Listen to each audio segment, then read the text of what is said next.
Bueno, como les anticipaba, vamos a hablar hoy de la mujer en la empresa, ¿no? Después de toda esta movida del 8M y este mes de marzo en general es un mes que está muy bueno para poner agenda la temática de la mujer y uno de sus ámbitos que es la mujer en la empresa, ¿no? De qué pasa, cuáles son las barreras, cuáles son las prácticas que ayudan a promover y a ir insertándola no solo, digamos, desde el arranque en la empresa, sino su desarrollo, su promoción, todas las cuestiones y las barreras culturales que todavía persisten. Para hablar un poco de esto ya tenemos en línea a María José Zucarrat, directora ejecutiva de la Red de Empresas por la Diversidad de la Universidad de Itela. Ellos están trabajando mucho en el tema de género y tienen una guía que acaban de sacar justamente sobre el tema del género. Y bueno, de eso vamos a hablar con ella para ver un poco qué es lo que propone la guía, cuáles son los tips y cómo podemos ir empezando a empujar este tema también desde acá. Hola María José, ¿cómo andás? Hola, ¿cómo te va? ¿Qué decís, Estefanía? Bueno, un placer. Sabemos que estos días presentaron la nueva guía que justamente lo que intenta es insertar nuestra perspectiva de género en todos los procesos de recursos humanos de la empresa. Contanos un poquito cómo fue el disparador de esta guía y un poco el espíritu que persigue. Bueno, al igual que el resto de las guías que ya lanzamos, las de personas con discapacidad y la de diversidad sexual, básicamente es una guía para quien gestiona la diversidad hacia el interior de las empresas, en general en manos de las áreas de recursos humanos o de RSE. Básicamente lo que intenta es ser una herramienta práctica en donde primero instala el problema. Muchas veces en las empresas se sabe que hay que trabajar la cuestión de género o cuestiones de diversidad e inclusión, porque muchas veces es Casa Matriz quien da una bajada clara de trabajo, pero muchas veces no se entiende bien por qué. Entonces, inicialmente dimos los buenos motivos para trabajar la gestión de género, después hicimos como un marco teórico, porque muchas veces hablamos pero sin mucho sustento. O sea, la problemática de género tiene su historia, tiene sus barreras estructurales, como vos recién mencionabas, que no son fáciles de abordar, y cuando la mujer llega al trabajo, al ámbito laboral, esas barreras no desaparecen simplemente por tener un trabajo, al contrario, esas barreras persisten. Entonces es importante que las empresas, además de tomar la herramienta, entiendan, tengan conocimiento de cuál es la problemática en su totalidad, como para poder después abordarla, porque dentro de la organización lo que nosotros proponemos es básicamente una estrategia con 4 componentes, que por supuesto de acuerdo a la industria, a las necesidades de la propia empresa, a la estructura organizacional de la empresa, vas a poder hacer uso más de algunos componentes que de otros. Tal cual, el cual pones en foco, porque bueno, obviamente los desafíos por la industria varían mucho. Por supuesto, por la industria, y cada empresa también tiene su propia identidad y características, ¿no? Entonces, acordate que estamos hablando de un cambio cultural, con lo cual no alcanza con un set de políticas, necesitas un trabajo muy integral. Entonces nosotros planteamos básicamente una estrategia con 4 componentes, 2 que están muy en manos de las áreas de recursos humanos, que tienen que ver con todo lo que tiene que ver con integración, vida laboral, vida personal, ese tipo de políticas. Sí, el clásico work-life balance, ¿no? Que bueno, en este último tiempo es de alguna manera lo que ha tenido como un poco más de vidriera, o donde han puesto mucho foco las empresas en el último tiempo, ¿no? Exactamente, y lo importante ahí es también empezar a incorporar al varón, que no sean solamente políticas de balance que le sirvan a la mujer, sino también al varón. Que está totalmente dado va de la mano, porque si vos los dos trabajan, y tu marido tiene pocos beneficios, o sea, recae todo sobre la mujer muchas veces, ¿no? Entonces, bueno, ahora también el tema de extensión de políticas de licencias de paternidad, todo eso también hace que esto es como un conjunto, ¿no? No se puede valorar una cosa sin la otra, ¿no? Totalmente. Ese es uno de los componentes importantes. El otro tiene que ver con el desarrollo de carrera, con que la empresa realmente piense en planes de desarrollo para mujeres y que sean planes en donde haya paridad hacia adentro de los programas, que no siempre haya más varones.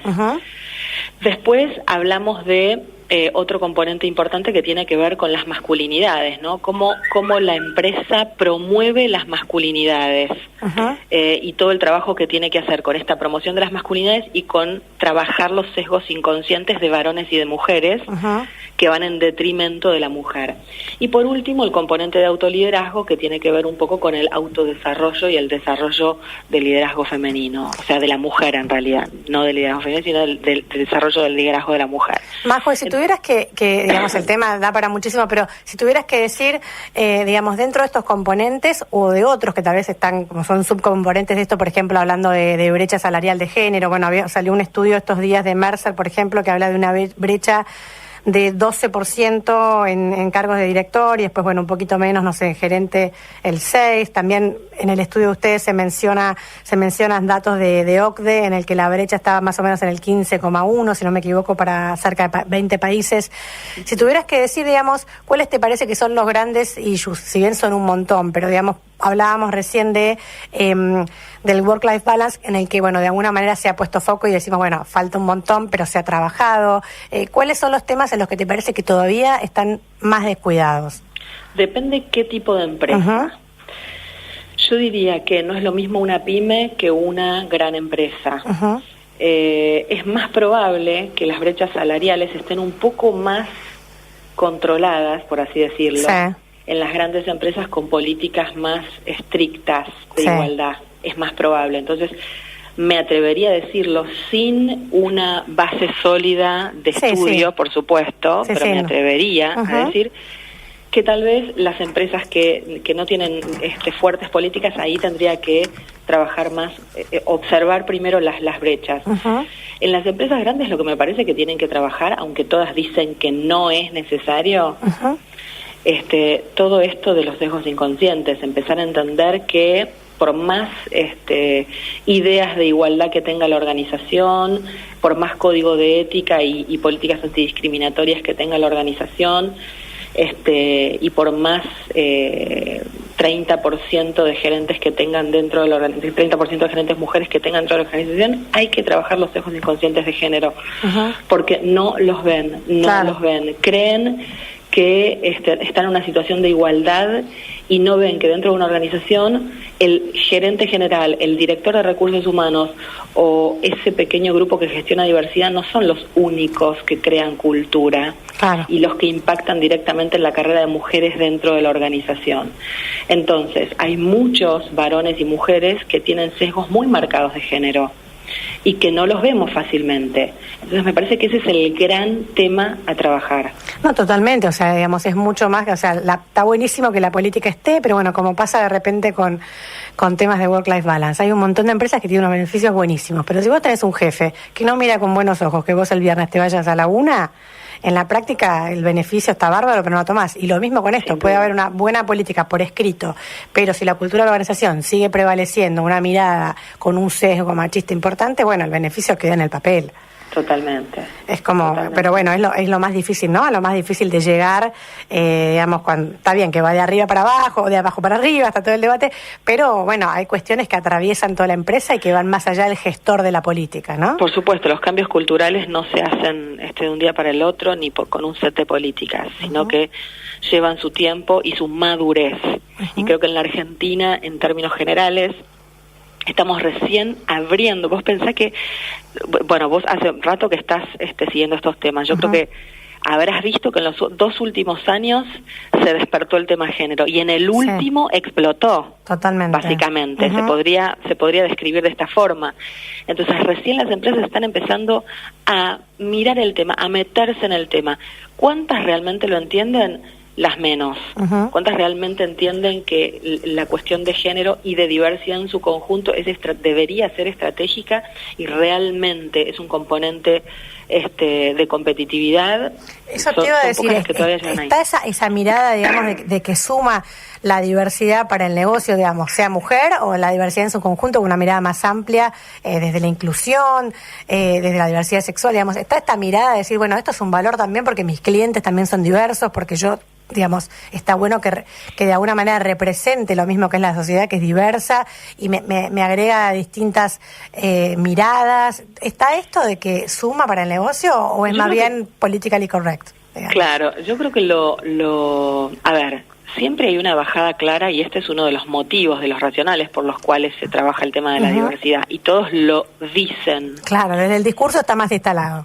En el discurso está instalado, el punto es que no sé cuánto lo creen realmente.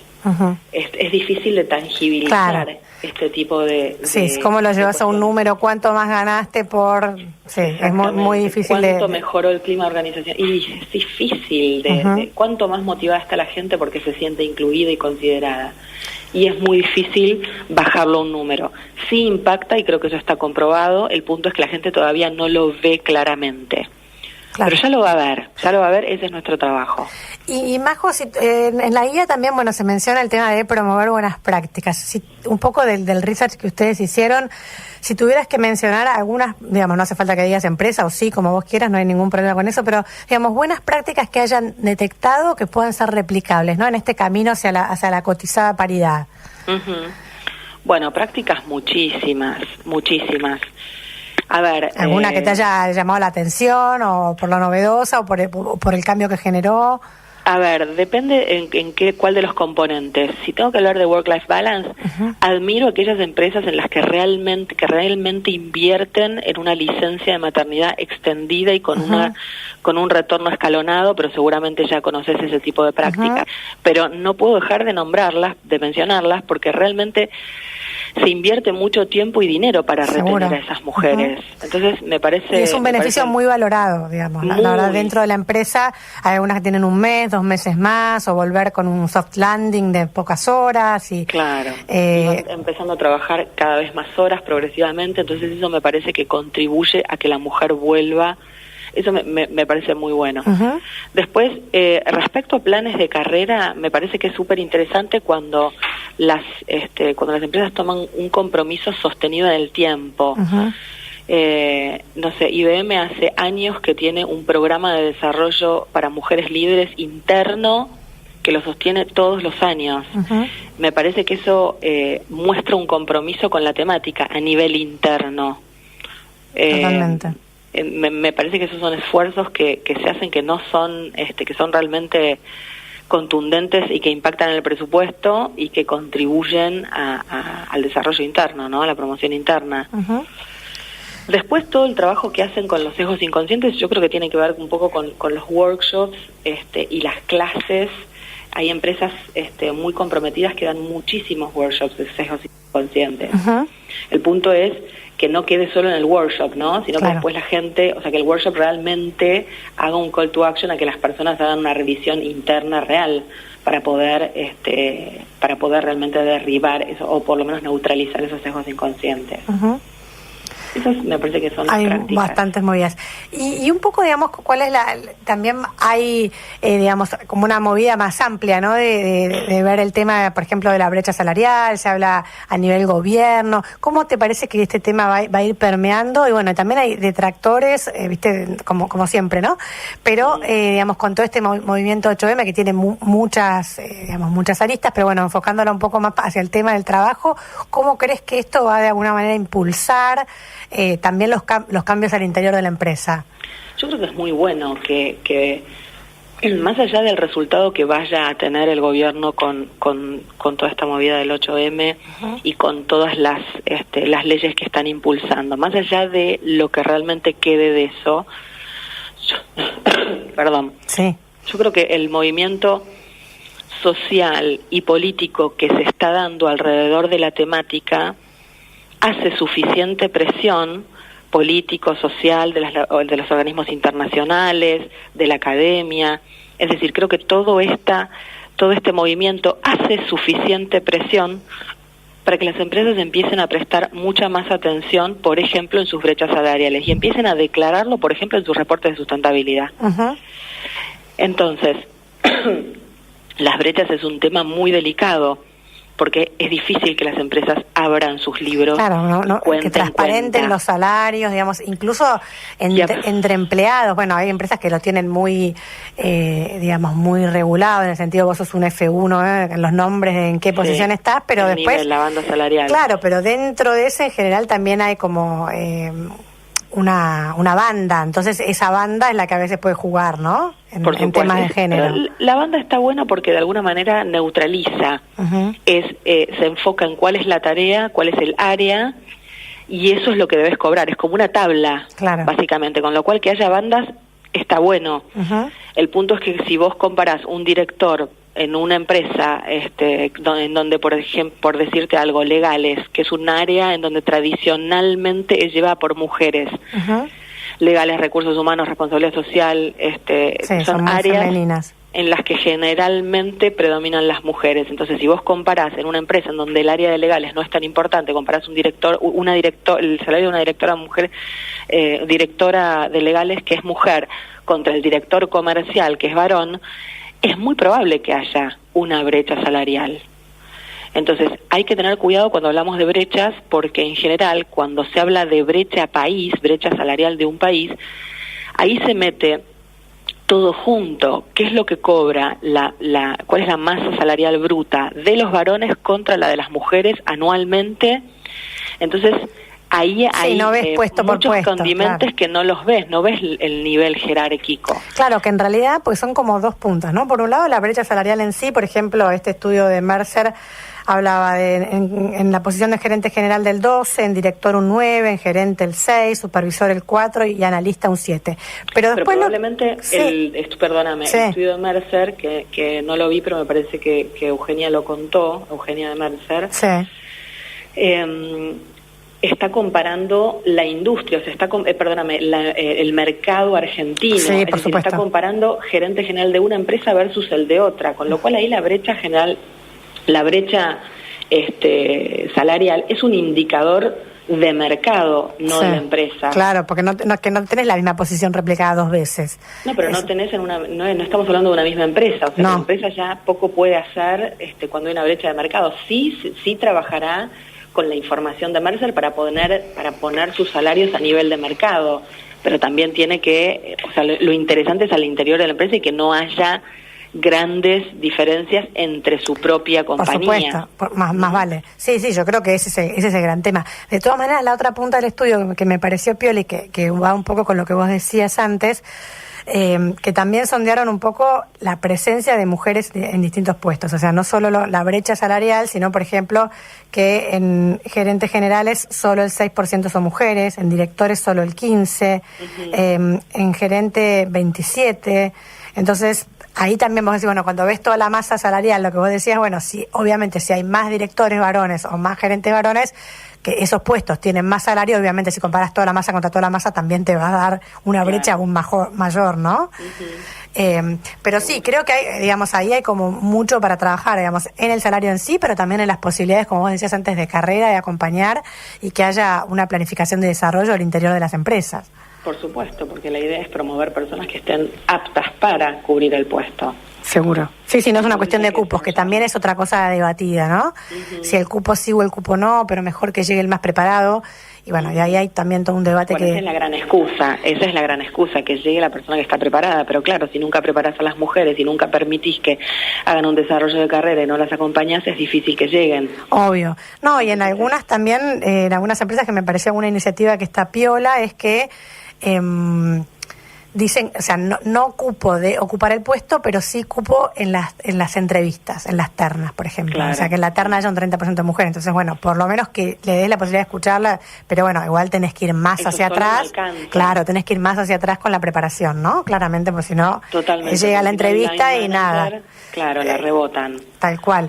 En definitiva. Y Majo, después te quería preguntar un poco, ya corriéndonos un poquito del tema de la mujer también, para hablar un poquito más de género en general. Sé que ustedes están trabajando mucho, bueno, hablabas vos antes de la guía de inclusión, también el tema de diversidad sexual, que me interesa muchísimo y sé que ustedes han sido bastante pioneros en esto. ¿Querés contarnos hoy un poco cómo está también la situación y la mirada hacia el interior de las empresas? Bueno, mira, diversidad sexual también fue uno de los temas que ha ido evolucionando entre las empresas en la Argentina. Hace unos 4 años hicimos el primer estudio sobre qué estaban haciendo las empresas en la Argentina, y diversidad sexual era uno de los ejes menos trabajados, te diría el menos trabajado. Entonces observamos a fin de el año pasado, el 2016, estamos en el 2016, sí. Vimos algunos años después, que seguían siendo las mismas empresas las que trabajaban el tema. Pero durante el año pasado, 2017, el tema se empezó a despertar y más empresas empezaron a trabajar diversidad sexual al interior. Se empezaron a dar cuenta que no es un tema trabajar el tema. Uh-huh. Muchas empresas decían, bueno, pero diversidad sexual justamente es un tema privado de las personas. ¿Qué orientación tenga la persona? Me da lo mismo, no hay ningún problema, yo no discrimino. Estas eran palabras textuales, frases textuales de los managers.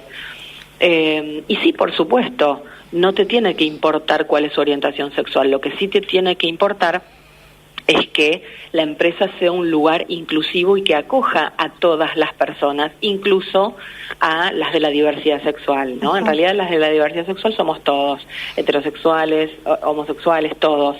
El punto es a las personas LGBT.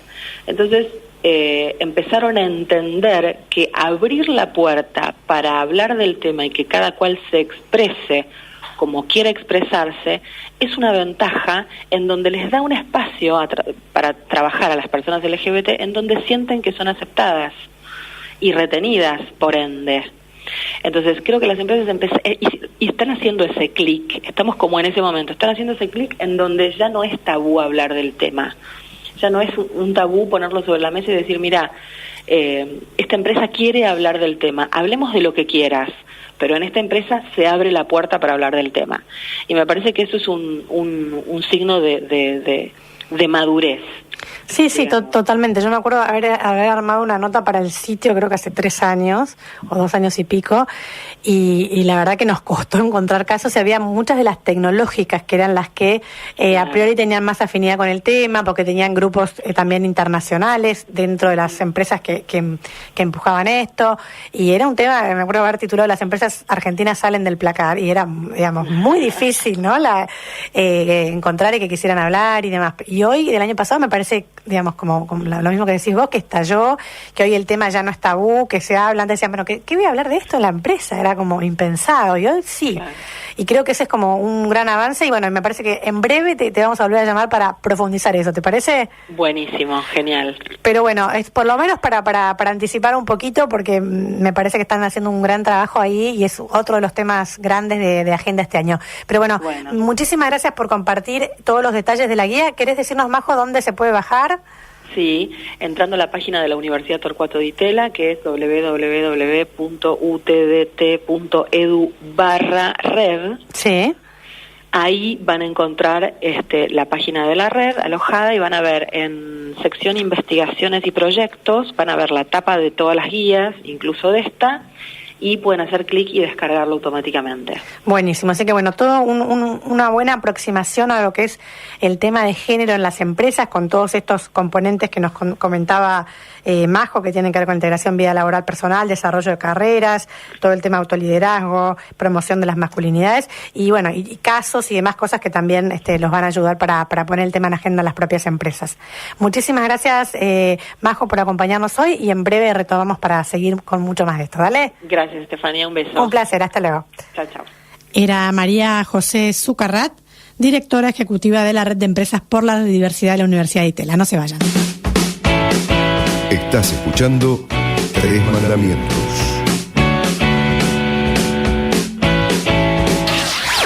Vamos a seguir hablando un poco más de la mujer en el trabajo, ¿no? En este mes de marzo, que hay mucho foco en ese tema. Y ya tenemos en línea a Gabriela Terminielli. Ella es co-chair del capítulo argentino de WCD, que es el Women Corporate Directors, una organización internacional que llegó a nuestro país de la mano de KPMG, que es una de las que más motoriza en el mundo el tema de la promoción y desarrollo de las mujeres en el mundo corporativo.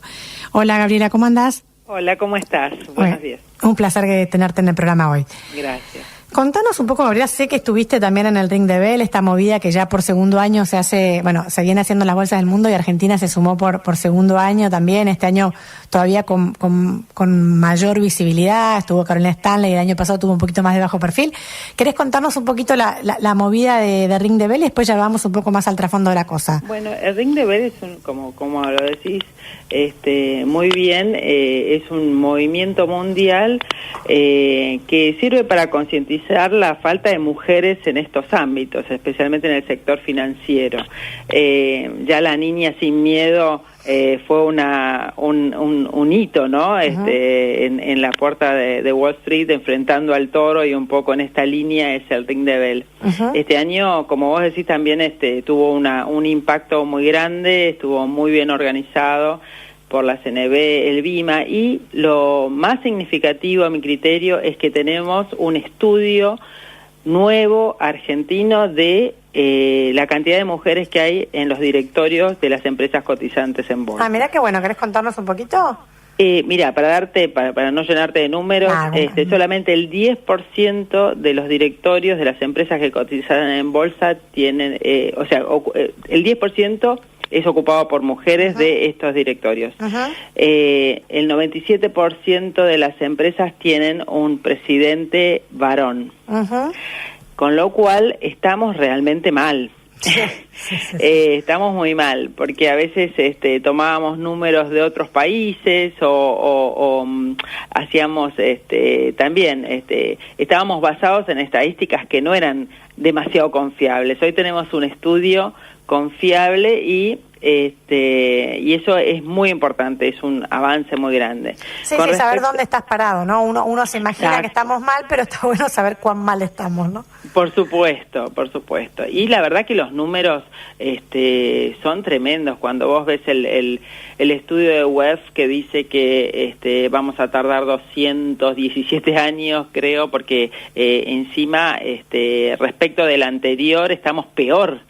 Para lograr la equidad en puestos de decisión, ¿no? De dirección. Y WSD desembarca en la Argentina en un momento, para mí, único. Yo hace muchos años que estoy dedicada a detectar talento femenino en las organizaciones, en las grandes corporaciones, y promoverlo.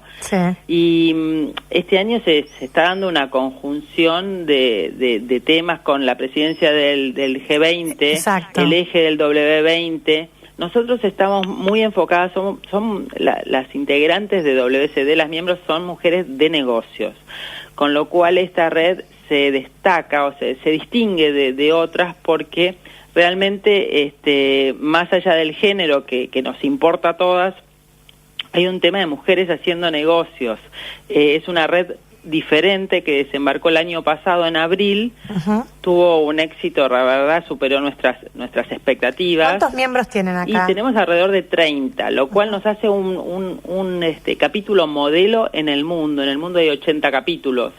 Y por ser tan un capítulo tan joven, la verdad que la cantidad de miembros que tenemos es muy significativa. Son todas mujeres que no tenían muchas de ellas no tenían demasiada visibilidad, no son mujeres de perfil alto, son mujeres directoras de empresas, de bancos, son mujeres dueñas, que quizás en otros espacios de organizaciones femeninas no encontraban lo que necesitaban, porque tenían un perfil más bajo o porque estaban más enfocadas al negocio y no tanto el tema género. Claro, con lo cual, no tenían tiempo para pensar en eso. Exactamente. Gabriela, y un poco de la experiencia de estas 30 mujeres, más tu experiencia, digamos, en toda tu carrera en corporaciones y demás.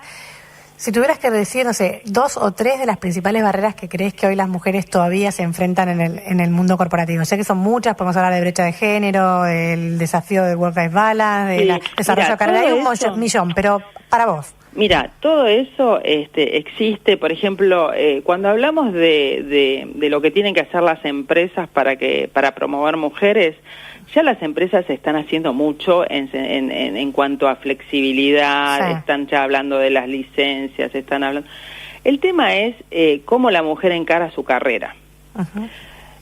Cuando hablo con mujeres muy jóvenes que tienen toda la hoja en blanco, el consejo es, los primeros 10 años de su carrera tienen que ponerle todas las fichas ahí, porque están muy alineados, están muy cerca del ciclo de vida del varón. Ahí no hay competencia, porque la mujer hasta los 30 y pico de años está muy enfocada por ahí a lo profesional.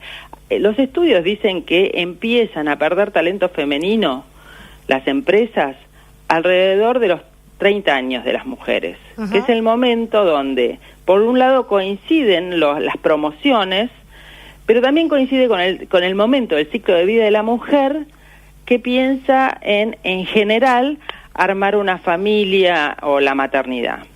Esto, hoy, viste decir que las mujeres quieren ser madres, es como que...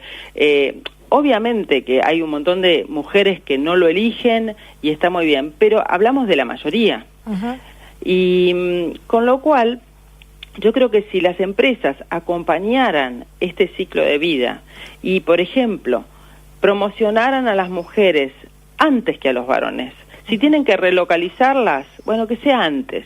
Si tienen que favorecerlas o beneficiarlas con un MBA, por ejemplo, que todavía sigue siendo una capacitación que les permite el acceso después a la superación de los mandos medios, porque empiezan a ver el negocio en su totalidad. Bueno, que sea antes.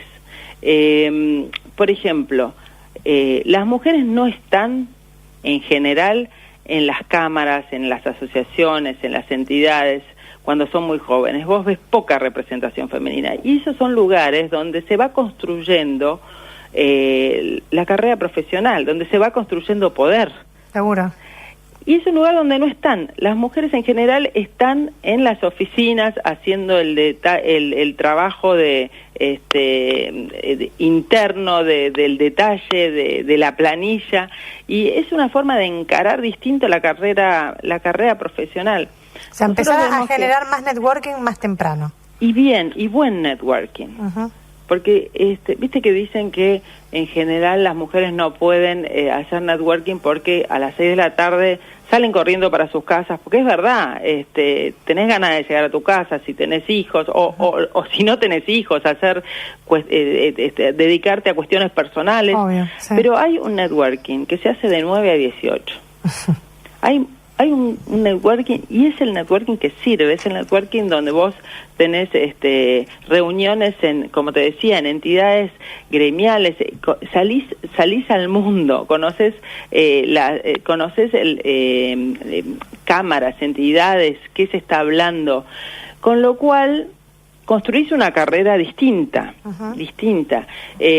Cuando vos llegás a los 30 y pico de años, ese momento clave, afianzada como profesional, afianzada económicamente, vos tenés más recursos después para negociar toda la flexibilidad que necesitas en esos momentos. Tal cual. El problema es cuando vos llegás a ese momento y no tenés ese poder de negociación, porque no llegaste demasiado afianzada. Entonces, ahí viene cuando muchas veces hacen esa ecuación de, y voy a seguir trabajando y tengo que pagar a una persona que esté en mi casa, entonces hago esa ecuación y no me da. Pensando que no hay que pensar que esto es un momento, es transitorio, ¿no? Puede durar unos años. Hace 30, 20 años las mujeres decidían dejar todo por un proyecto familiar. Hoy eso lo ves cada vez menos, esas ¿no? decisiones radicales son mucho menores, pero está muy bueno, digamos, poder tener esta mirada, ¿no? De ver cómo construir la carrera a largo plazo, teniendo en cuenta que en algún momento necesitas compatibilizar y que necesitas, digamos, hacer el desarrollo un poco antes. Pero nos vamos a tener que despedir, Gabriela, me quiero morir porque hay para charlar muchísimo más. Pero vamos a hacer un bis, vamos a hacer un capítulo 2 porque me parece que está muy bueno esto de los tips, ¿no? De construcción de carrera para las mujeres que apuestan a digamos, a estar para largo en el mundo corporativo. Y está buenísimo escuchar voces de gente que ya sabe y que está experimentada en ver cómo poder hacerlo de una manera amigable y que no repercuta también en la vida familiar, ¿no?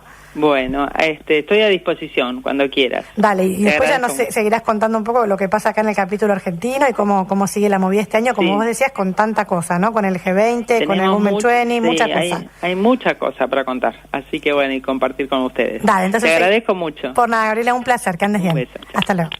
Era Gabriela Terminielli, co-chair del capítulo argentino de WCD, Women Corporate Directors, estuvo en el Ring de Bell desde hace muy poquito y, bueno, muy al tanto de todo lo que es la mujer en el mundo corporativo, así que para escuchar consejos.